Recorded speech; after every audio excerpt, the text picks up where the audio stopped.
En la cena, mi papá no gritó. No me insultó. Ni siquiera parecía incómodo. Simplemente lo dijo como una regla que todo el mundo ya entendía. La familia de tu hermana es lo primero, dijo, dejando el tenedor. Tú siempre eres la última. Mi hermana sonrió con aire de suficiencia, sin sorprenderse, sin avergonzarse, aliviada. La habitación se quedó en silencio, y sentí que todos los pares de ojos se deslizaban hacia mí, esperando la versión antigua de mí, la que se reía de ello, la que pagaba, la que arreglaba las cosas. No lloré. No discutí. Levanté la vista, me encontré con los ojos de mi papá y le dije, es bueno saberlo. Porque en ese momento, algo se rompió. No mi corazón, mi lealtad. Después de esa noche, dejé de compartir dinero. Dejé de mantener mi vida flexible para emergencias que no eran mías. Así que, cuando una verdadera crisis familiar finalmente los golpeó, y esperaban que yo interviniera como siempre, lo que hice a continuación dejó a toda la mesa congelada. Mi nombre es Sofía, y durante la mayor parte de mi vida, mi familia me describió con la misma palabra, fuerte. Lo decían como un cumplido, pero lo que realmente significaba era conveniente. Mi hermana, Camila, era el centro de todo. Tenía un marido, Javier, y 2 hijos. Su vida era ruidosa, complicada y siempre urgente.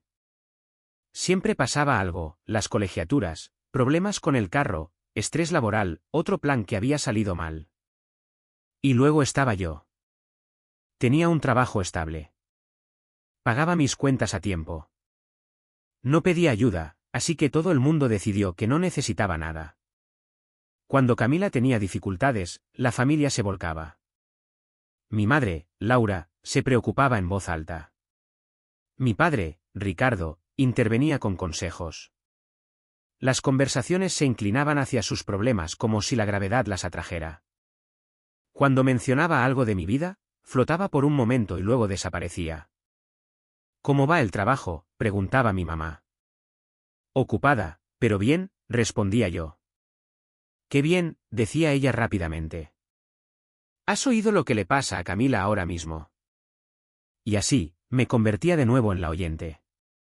Me di cuenta del patrón desde el principio, aunque no le puse nombre. Las necesidades de Camila se discutían abiertamente. Se suponía que las mías no existían. Cuando ella lloraba, la gente corría a arreglar las cosas. Cuando yo permanecía en silencio, lo tomaban como una prueba de que estaba bien. Los cumpleaños lo hacían evidente. Los de Camila se planeaban con semanas de antelación, reservaciones, regalos, fotos. Los míos eran informales. Haremos algo sencillo, decía mi papá. Y sencillo siempre significaba pequeño. Los viajes familiares seguían la misma regla. Si el dinero escaseaba, mi maleta se quedaba en el closet. ¿Entiendes?, decía mi mamá, y yo lo entendía. Siempre lo hacía. Cuando me fui a la universidad, nadie lloró al hacer las maletas. No hubo una larga despedida, solo un abrazo en la entrada y mi papá diciendo, estarás bien. Siempre lo estás. Trabajé. Estudié. Me pagué mis propios gastos.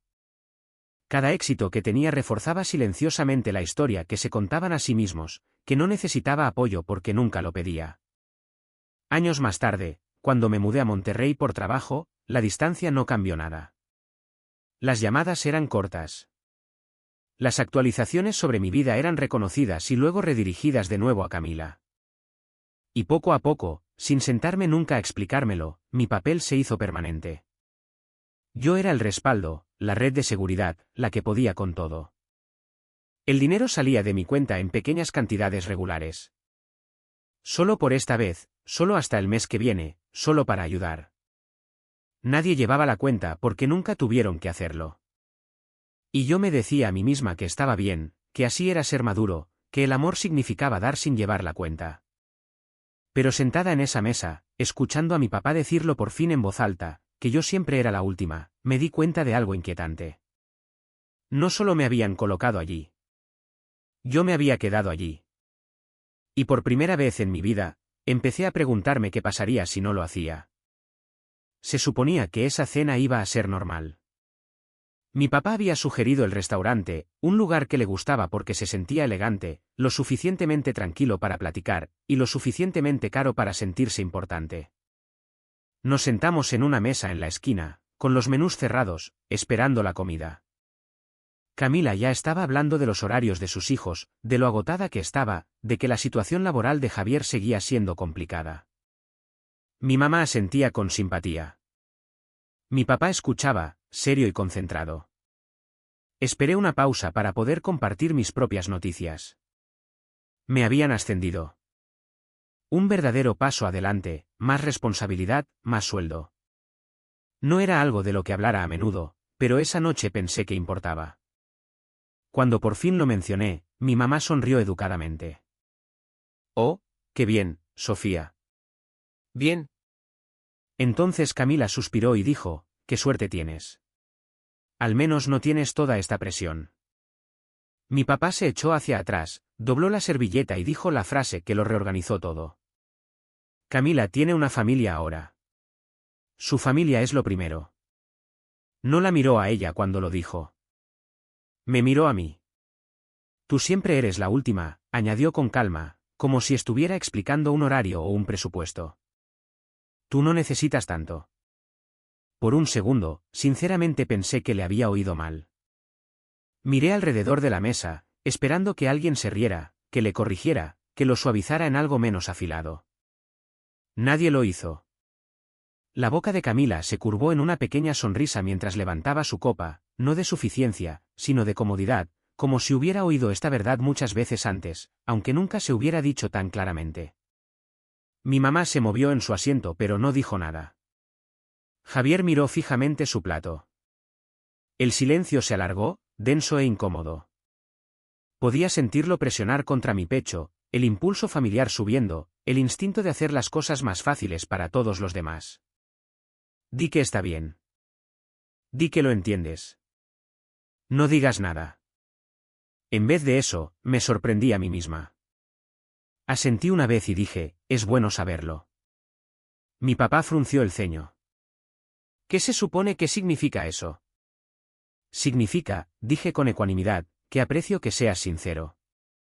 Mi mamá frunció el ceño. Sofía, no seas sensible. No lo soy, respondí. Y por primera vez, eso era cierto. El resto de la cena transcurrió en una conversación forzada. Nadie volvió a mencionarlo, pero todo parecía extraño, como si se hubiera abierto una grieta bajo la mesa y todo el mundo fingiera cuidadosamente no darse cuenta. Cuando nos levantamos para irnos, mi papá pagó la cuenta como siempre. Sin dramas, sin enfrentamientos. Pero en el camino a casa, repetí sus palabras una y otra vez. Tú siempre eres la última. No con ira, no con crueldad, con certeza. Y ese fue el momento en que comprendí algo que había evitado toda mi vida. Mi lugar en mi familia nunca había sido temporal. Había sido permanente. Y una vez que algo se nombra, una vez que se dice en voz alta, ya no se puede ignorar. Para cuando llegué al estacionamiento de mi departamento, no estaba enojada. Lo tenía claro. Claro que si siempre iba a ser la última, entonces tenía que dejar de construir mi vida en torno a personas que esperaban que me quedara allí. Esa claridad no hizo ruido, pero lo cambió todo. No me desperté a la mañana siguiente con un plan. No hubo una decisión dramática, ni una lista pegada a mi refri que dijera, córtalos o establece límites. Lo que sentí en cambio fue algo más silencioso y pesado, la sensación de que si seguía viviendo de la misma manera, nada cambiaría jamás. Ni para ellos, ni para mí. Así que empecé haciendo lo contrario de lo que siempre había hecho. Dejé de reaccionar. Cuando mi mamá me envió un mensaje de texto unos días después, Camila está un poco abrumada esta semana. ¿Podrías ver cómo está? Leí el mensaje, dejé el celular y me terminé el café. Not because I didn't care, but because I noticed how automatic my old response had been. Por supuesto, me encargaré de ello. Lo haré más fácil. Pasó una hora. Luego 2. El mundo no se derrumbó. Esa constatación me inquietó más que las palabras de mi papá en la cena. Había pasado años creyendo que si no intervenía inmediatamente, ocurriría algo terrible. Pero no pasó nada. Ninguna emergencia, ninguna consecuencia, solo silencio. Durante las semanas siguientes, hice pequeños cambios prácticos, silenciosos, de esos que nadie nota hasta que importan. Abrí nuevas cuentas de banco solo a mi nombre. Moví mis ahorros. Cancelé el acceso compartido que nunca antes había cuestionado. Me sentí extraña, casi a escondidas, aunque era mi dinero. Esperaba que la culpa me golpeara como una ola. En cambio, lo que sentí fue alivio. No emoción, alivio. Como si hubiera estado conteniendo la respiración durante años sin darme cuenta. Las peticiones no cesaron de inmediato.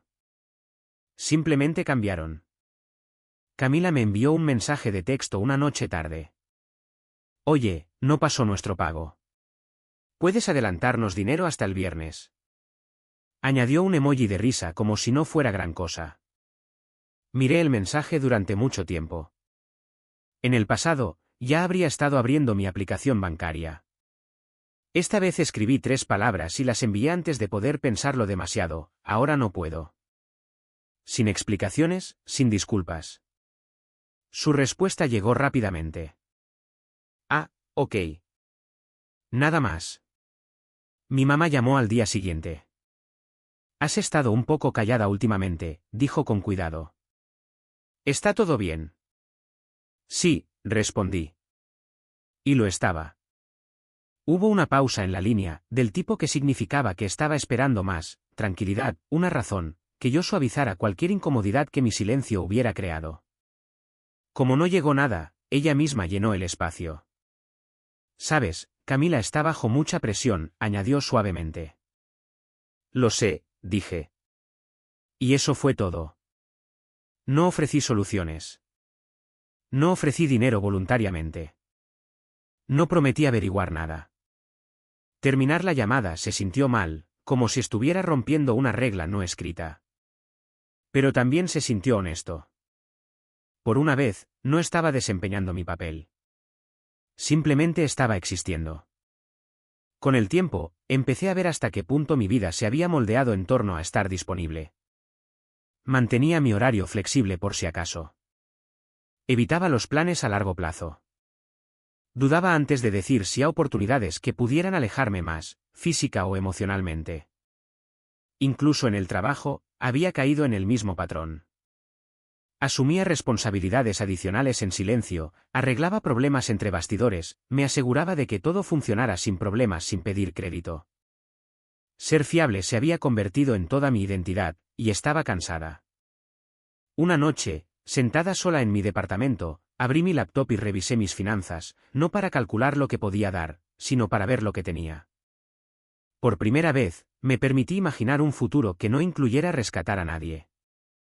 Viajes, seguridad, descanso. La idea me pareció casi egoísta. Y entonces me di cuenta de lo profundamente que se me había enseñado esa creencia. Que cuidar significaba sacrificar. Que el amor requería inconvenientes. Que ser la última era una prueba de madurez. Pero ¿y si no lo era?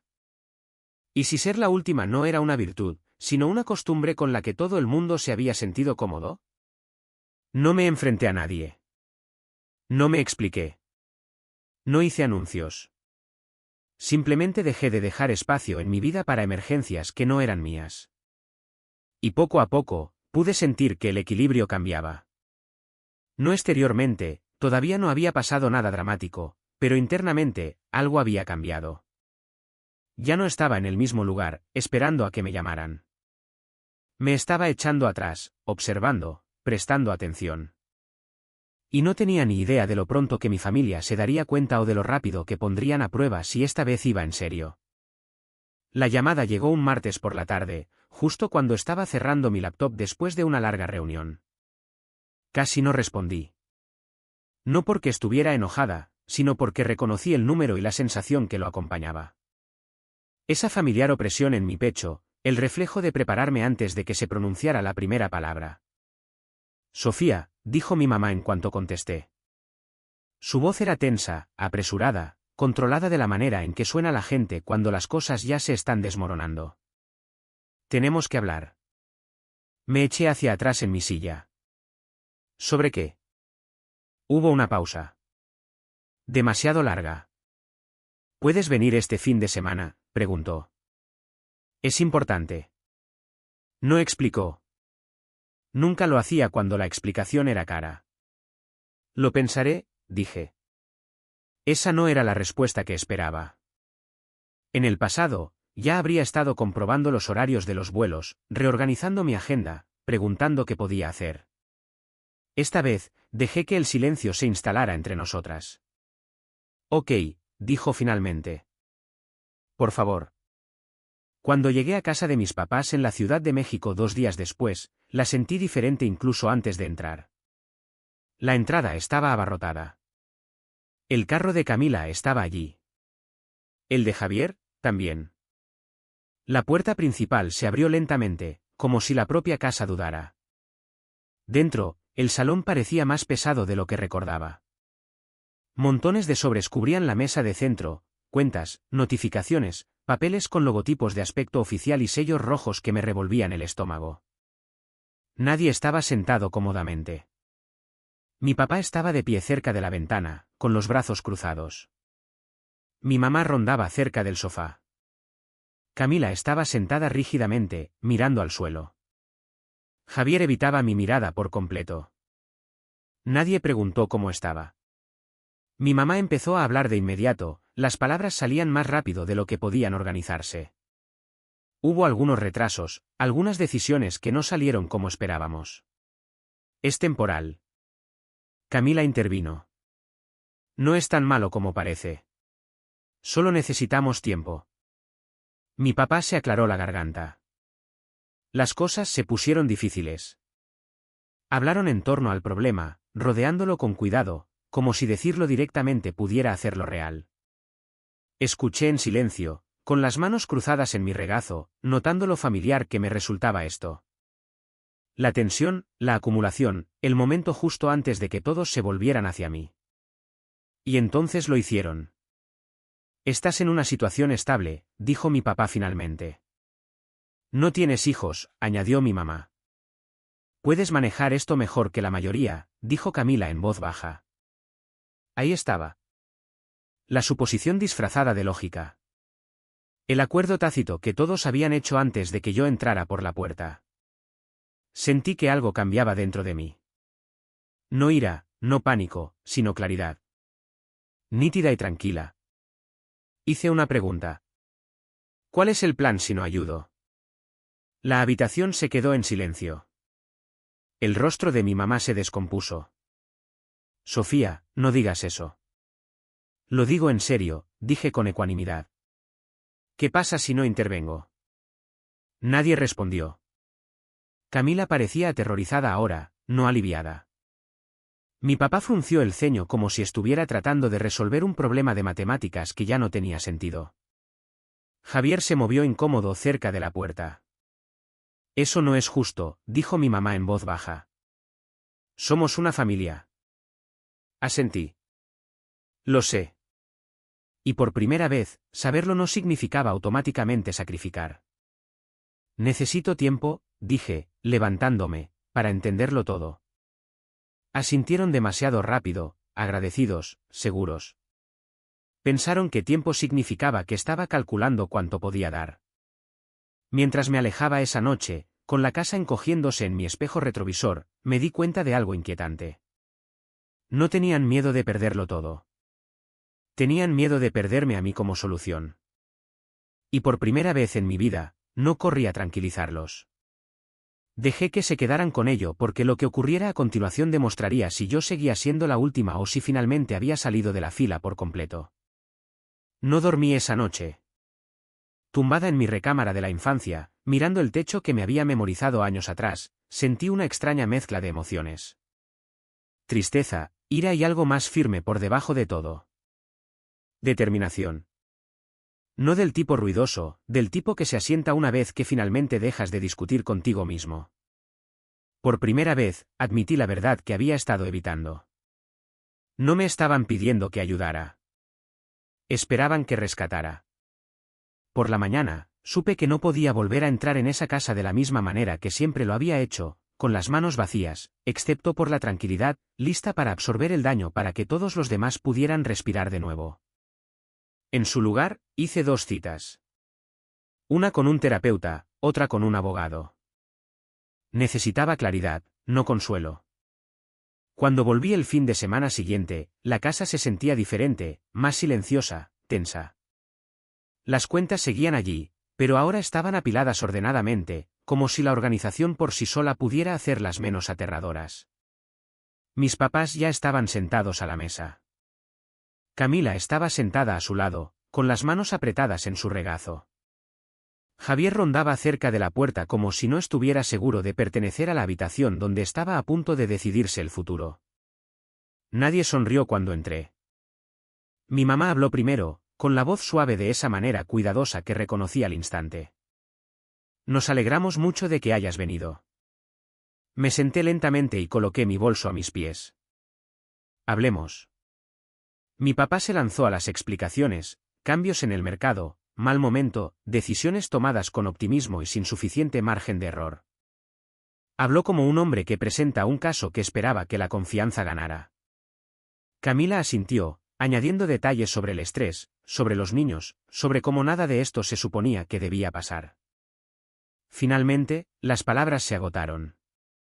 Fue entonces cuando mi mamá se inclinó hacia adelante. Solo necesitamos ayuda para superar esta parte, dijo. Una vez que las cosas se estabilicen. ¿Cuánto?, pregunté. La pregunta cayó con fuerza. Mi papá dudó. Mi mamá parpadeó. Camila inspiró bruscamente y luego dijo un número. Lo dijo con cuidado, como si la forma en que lo pronunciara pudiera hacerlo sonar más pequeño. Asentí lentamente. Y después de eso, ¿cuál es el plan? Mi papá frunció el ceño. ¿Qué quieres decir? Quiero decir, dije con ecuanimidad, ¿qué cambia para que esto no vuelva a suceder? El aire cambió. Sofía, dijo mi mamá, con la voz tensa. Este no es el momento de interrogarnos. Asentí. Entonces no es el momento de que yo extienda un cheque. Camila se enderezó. Somos una familia. No se trata de planes. Se trata de ayudar. ¿Ayudar a quién?, pregunté. Me miró como si la respuesta fuera obvia. A nosotros. Miré alrededor de la mesa. ¿Y quién me ayuda a mí? Nadie habló. Mi papá se inclinó hacia adelante, con los codos en las rodillas. Estás en una posición diferente, dijo. Eres soltera. Eres estable. Puedes permitirte intervenir. Ahí estaba. La lógica que había oído toda mi vida. Puedo permitirme intervenir, dije con cuidado, porque he pasado años construyendo mi vida como si nadie fuera a recogerme si me caía. Los ojos de mi mamá se llenaron de lágrimas.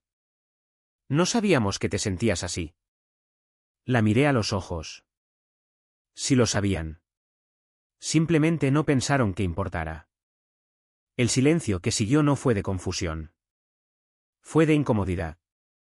Metí la mano en mi bolso y saqué una carpeta, deslizándola sobre la mesa entre nosotros. El movimiento fue deliberado. Todos los ojos lo siguieron. Esto es lo que estoy dispuesta a hacer, dije. Y así es como. Mi papá abrió la carpeta, escaneando la primera página, luego la segunda. Su mandíbula se tensó. Mi mamá se inclinó sobre su hombro. El rostro de Camila perdió el color. Esto es un préstamo, dijo mi papá rotundamente. Sí, respondí, con condiciones claras. Camila negó con la cabeza. Porque no es una donación de emergencia, dije. Es ayuda estructurada. La voz de mi mamá tembló. No confías en nosotros. Confío en los patrones, dije en voz baja. Y este patrón ha estado vigente toda mi vida. Expliqué las condiciones lentamente. Activos vendidos antes de que cualquier dinero cambiara de manos. Gastos documentados. Ningún nuevo compromiso financiero sin prueba de sostenibilidad. Terapia familiar obligatoria. Un acuerdo por escrito que protegiera mi crédito, mi nombre y mi futuro. Mi papá apartó la carpeta. Esto es frío, dijo. Así es como los bancos tratan a la gente. Asentí una vez. Entonces trátenme como a un banco. Porque cuando necesitaban apoyo emocional, yo era la familia. Cuando necesitaban dinero, yo era la infraestructura. Los ojos de Camila se llenaron de lágrimas. Así que ahora nos estás castigando. Negué con la cabeza. Estoy deteniendo el castigo hacia mí. Si no ayudas, susurró ella, lo perdemos todo.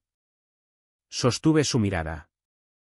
Si ayudo sin límites, pierdo todo lo que he construido. Las palabras quedaron suspendidas en el aire, pesadas e innegables. Mi mamá buscó mi mano y luego dudó, como si no estuviera segura de tener todavía el derecho. Nunca quisimos hacerte sentir la última. Retiré suavemente mi mano. Pero lo hicieron. Y lo dijeron en voz alta. Nadie discutió eso. Mi papá miró la carpeta, con la mandíbula apretada. Así que esto es todo, dijo. ¿Firmar o hundirse? No, le corregí con calma. Esto es crecer o repetir. El tiempo se alargó. Pasaron los minutos. Mis papás se susurraban en tonos bajos y frenéticos. Camila se secó las mejillas. Javier caminaba detrás de ella. Por primera vez en mi vida, no me apresuré a llenar el silencio. Esperé. Finalmente, mi papá levantó la vista. Necesitamos tiempo. Me levanté y tomé mi bolso. Tienen 24 horas. La cabeza de Camila se levantó de golpe. Eso es todo, dije. Mañana volveré. O avanzamos así, o no avanzamos en absoluto. Cuando llegué a la puerta, mi mamá me llamó, con la voz quebrada. Si decimos que no, te vas. Me detuve, con la mano en la perilla de la puerta. No me alejo de ustedes, dije en voz baja. Camino hacia mí misma. Y con eso, los dejé sentados allí congelados, no porque les hubiera quitado algo, sino porque, por primera vez, no me había entregado a mí misma. Firmaron los papeles a la tarde siguiente, no con alivio, no con gratitud, sino con la tranquila resignación de quienes acaban de darse cuenta de que las reglas por las que se habían regido ya no se aplicaban. No hubo discursos, ni intentos de última hora para negociar. Mi papá volvió a leer cada página, más despacio esta vez, como si esperara que las palabras cambiaran si las miraba el tiempo suficiente. Mi mamá se sentó a su lado, con las manos fuertemente entrelazadas en su regazo, los ojos rojos pero secos. Había llorado todas sus lágrimas la noche anterior. Camila observó cómo la pluma se movía por la página como si estuviera escribiendo algo permanente en su vida, porque así era. Cuando se estampó la última firma, la habitación no se sintió más ligera. Se sintió expuesta. Mi papá deslizó la carpeta hacia mí sin levantar la vista. Seguiremos las condiciones, dijo, con la voz plana. Lo sé, respondí. Ese fue el momento en que lo sentí. No victoria, no satisfacción, sino liberación. El peso que había llevado durante años no se transfirió a otra persona. Simplemente se dejó. Los cambios comenzaron casi de inmediato. En la primera semana, los gastos que antes se habían ignorado de repente importaron.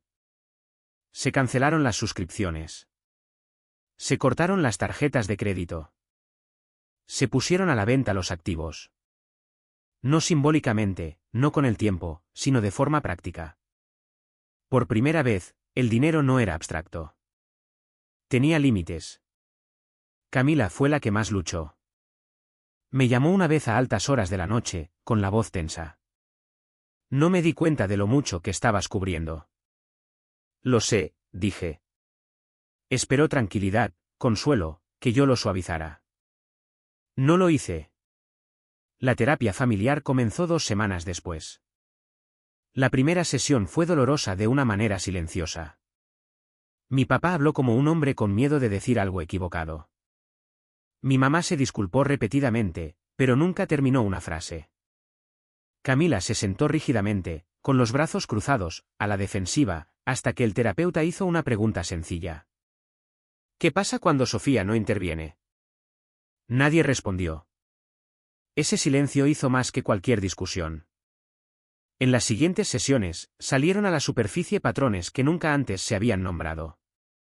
Como Sofía está bien, se había convertido en una excusa. Como mi independencia se había confundido con una capacidad infinita. Como ser la persona de confianza me había borrado lentamente el derecho a necesitar algo. Escuché más de lo que hablé, no porque lo hubiera perdonado todo, sino porque ya no necesitaba ser escuchada para sentirme real. Fuera de las sesiones, la vida se ajustó. Javier encontró trabajo, no porque las cosas mejoraran de repente, sino porque ya no había un colchón debajo de él. Mis papás redujeron sus expectativas antes de reducir cualquier otra cosa. Y solo eso cambió cada conversación. Dejaron de llamar con urgencia, dejaron de insinuar, dejaron de asumir. Cuando mi mamá preguntaba cómo estaba, esperaba la respuesta. Cuando mi papá me hablaba, elegía sus palabras con cuidado. Y Camila me miraba de forma diferente ahora. No con superioridad, no con expectación, con incertidumbre. Por primera vez, yo no era la red de seguridad tendida silenciosamente bajo la vida de los demás. Estaba en mi propio terreno. Y aunque la familia no estaba curada, no del todo, no limpiamente, era honesta de una manera que nunca antes lo había sido. El costo de esa honestidad fue alto, pero finalmente se compartió. Cuando volví a mi propio departamento, el silencio se sentía diferente, no vacío, no solitario, sin cargas. Durante años, el silencio me había puesto ansiosa. El silencio significaba que alguien podría necesitar algo, y yo no estaba respondiendo lo suficientemente rápido. Significaba que un problema podría estar formándose en algún lugar sin que yo estuviera allí para suavizarlo. Ahora, el silencio se sentía ganado. Dormí toda la noche por primera vez en meses. Mi celular permaneció boca abajo en el buró, y cuando vibraba, mi pecho no se oprimía automáticamente. Ya no me preparaba para lo peor. No calculaba lo que me costaría que me necesitaran. El trabajo también cambió. Dejé de ofrecerme voluntaria para responsabilidades adicionales que no eran mías. Pedí claridad en lugar de absorber el caos. Cuando mi jefe me dio las gracias por dar un paso al frente, le dije, me gustaría que eso se reflejara en mi puesto. Las palabras nos sorprendieron a ambos, pero se mantuvieron. Planifiqué cosas sin consultar el calendario de nadie más. Viajes que había pospuesto durante años. Fines de semana que me pertenecían solo a mí. Metas que no incluían una estrategia de salida por si alguien más se desmoronaba. Cuando mi mamá llamaba ahora, era diferente. ¿Cómo estás? ¿De verdad?, preguntaba. Una noche, se lo conté, y ella escuchó sin desviar la conversación, sin añadir el estrés de Camila como contexto. Camila me envió fotos de los niños. Sin comentarios sobre dinero, sin indirectas, solo fotos. Una vez añadió, estamos resolviendo las cosas. Le creí. Sin embargo, el mayor cambio no fue el de ellos. Fue el mío. Dejé de sentirme responsable de mantener la ilusión de que todo estaba bien. No me apresuré a suavizar la incomodidad ni a llenar el silencio con tranquilidad. Dejé que la gente asumiera las consecuencias de sus decisiones, incluso cuando era incómodo de ver. Me di cuenta de algo que tardé mucho tiempo en aprender. Ser amable no significa estar disponible a costa de uno mismo. Ser fuerte no significa ser infinitamente flexible. Y ser familia no significa ser sacrificado. Una noche, sentada sola con una taza de té, me sorprendí sonriendo, no porque hubiera pasado algo bueno, sino porque no había pasado nada malo. Por primera vez en mi vida, no esperaba a que me eligieran. Ya me había elegido a mí misma. Y esa elección no me hizo más pequeña. Me hizo libre. Durante mucho tiempo, creí que ser la última era un reto. Si me esforzaba más, si daba más, si permanecía más callada, pensaba que al final alguien se daría cuenta. Estaba equivocada. Ser la última nunca fue una posición por la que luchar. Era una señal, una que ignoré durante años, de que estaba en un lugar que me estaba borrando lentamente. Lo que cambió mi vida no fue la ira. No fue la venganza. Fue la claridad. En el momento en que mi papá lo dijo en voz alta, tú siempre eres la última, no me insultó. Me liberó. Porque una vez que se dijo la verdad, ya no tuve que fingir que no la había entendido. Establecer límites no destruyó a mi familia. La reveló. Me mostró quién se sentía incómodo cuando cambiaban las reglas, quién respetaba la estructura, quién solo se sentía cerca de mí cuando era útil. Y me mostró algo más, también, algo más silencioso pero más fuerte. Podía amar a la gente sin desaparecer por ellos. Podía ayudar sin ser consumida. Podía alejarme de un papel sin alejarme de mí misma. Si estás escuchando esto y algo te resulta familiar, si siempre has sido el que se encarga de todo, el que paga, arregla, absorbe, perdona, quiero que sepas esto. No necesitas permiso para proteger tu futuro. No necesitas que te elijan para tener valor. Y no le debes tu vida a personas que solo te ven cuando te necesitan. A veces, lo más poderoso que puedes decir no es en voz alta. Es tranquilo. Es definitivo. Suena así, es bueno saberlo.